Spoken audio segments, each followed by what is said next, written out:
नमस्कार, मैं प्रकाश news for Asia में आपका स्वागत है। आज हमारे साथ विशेष बातचीत के लिए मौजूद हैं उत्तर प्रदेश के उप मुख्यमंत्री केशव प्रसाद मौर्य जी। मौर्य जी से हम जानेंगे कि पश्चिम बंगाल में उनकी सक्रियता और पश्चिम बंगाल की सियासी रूपरेखा को वो किस तरह से देख रहे हैं। देखिए, पश्चिम बंगाल मैं लगभग 3 महीने से पार्टी के निर्देश के क्रम में आया हूँ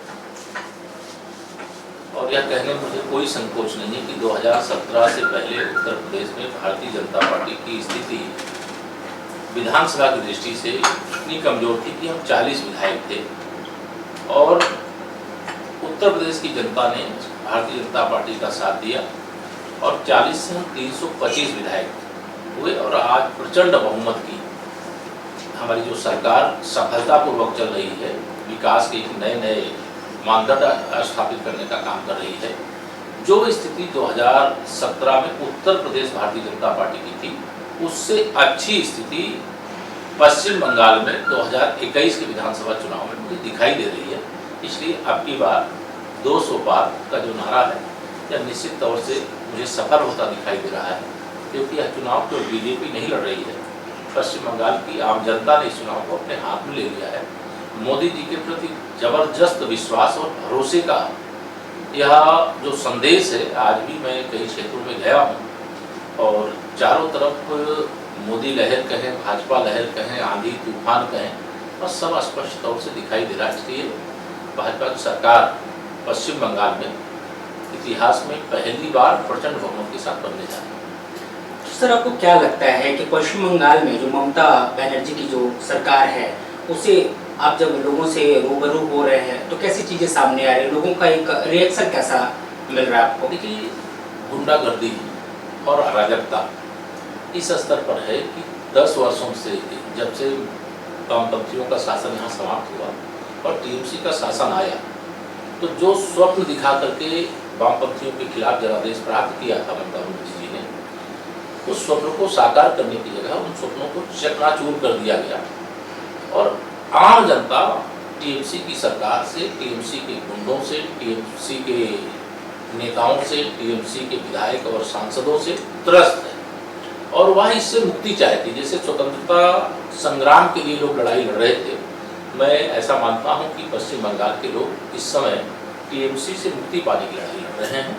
इसलिए विकल्प के रूप में कांग्रेस के पास यहाँ कुछ पाने और खोने को है नहीं है। कम्युनिस्टों के पास मुझे स्पष्ट तौर से कुछ समझ में नहीं आ रहा है कि वो जहाँ 30 साल शासन की वो कहाँ है, मुझे पता नहीं चल रहा, लेकिन चारों तरफ भाजपा भाजपा भाजपा।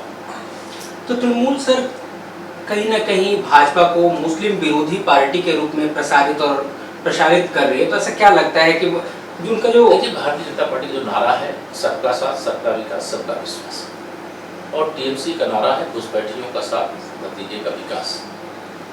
अगर इस देश में जो घुसपैठी हैं, इस प्रदेश में जो घुसपैठी, जो गरीबों को अधिकार मिलना चाहिए, जो उनको सुविधाएं मिलनी चाहिए, अगर वो घुसपैठियों को भेंट कर दी जाएगी, मेरा गरीब कहाँ जाएगा, मेरा किसान कहाँ जाएगा, मेरा मजदूर कहाँ जाएगा? मैं यह मानता हूँ कि आज लोगों के मन में जो आक्रोश है, वो तुष्टीकरण की घिनौनी राजनीति के खिलाफ है। आज जो आक्रोश है, घुसपैठियों को पूरा संरक्षण देना और घुसपैठियों को बढ़ावा देना, इसके खिलाफ है। आज जो आक्रोश है, वह ममता बनर्जी जी की 10 साल की जो सरकार रही है, इस सरकार के माध्यम से जो भ्रष्टाचार हुआ है, जो अत्याचार हुआ है, जो लोगों का उत्पीड़न हुआ है, फर्जी तरीके के मुकदमे लगा करके राजनीतिक दृष्टि से जो काम करने वाला कार्यकर्ता है और दूसरे दल की राजनीति करता है, इसलिए फर्जी मुकदमे में फंसा देना। वो भारतीय जनता पार्टी का झंडा डंडा लगा करके भाजपा के लिए काम करता है, तो उसकी हत्या कर देना, खुलेआम हमला कर देना। यहाँ पुलिस और प्रशासन का मैंने यह महसूस किया है कि पूरी तरह से टीएमसीकरण कर दिया गया और जो राजनीति है उसका पूरी तरह से अपराधीकरण कर दिया। सर, पश्चिम बंगाल में वर्तमान में नंदीग्राम 2011 में जो परिवर्तन हुआ था पश्चिम बंगाल में, उसका केंद्र रहा था और एक बार फिर नंदीग्राम केंद्र बिंदु बना हुआ है, तो आपको क्या लगता है, क्योंकि वहाँ पे मुख्यमंत्री ममता बनर्जी खुद शुभेंदु अधिकारी के खिलाफ मैदान में उतर चुके हैं, तो आपको क्या लगता है कि पश्चिम बंगाल का ये जो हॉट सीट है, एक तरह से रामचरितमानस की चौपाई है, जाको प्रभु दारुण दुख दीना, ताकि मति पहले न लीना। तो मैं ये मानता हूँ कि शुभेंदु अधिकारी जी नंदीग्राम के बहुत आस्थापित और बहुत बड़े और बहुत प्रभावशाली नेता है। भारतीय जनता पार्टी ने आज उनको प्रत्याशी अपना घोषित किया है। मुझे जो लग रहा है उसमें शुभेंदु अधिकारी जी जीतेंगे ही नहीं, रिकॉर्ड वोटों से जीतेंगे, और ममता बनर्जी जी हारेंगी नहीं, रिकॉर्ड वोटों से हारेगी।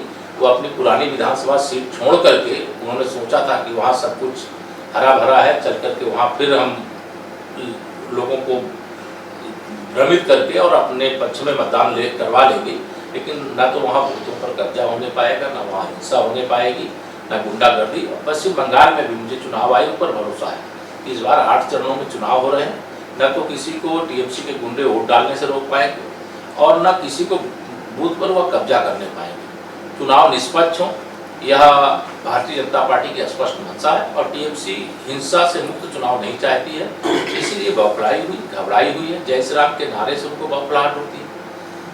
स्वामी विवेकानंद जी की जयंती का कार्यक्रम वो पहले नहीं करती थी, अब करने लगी।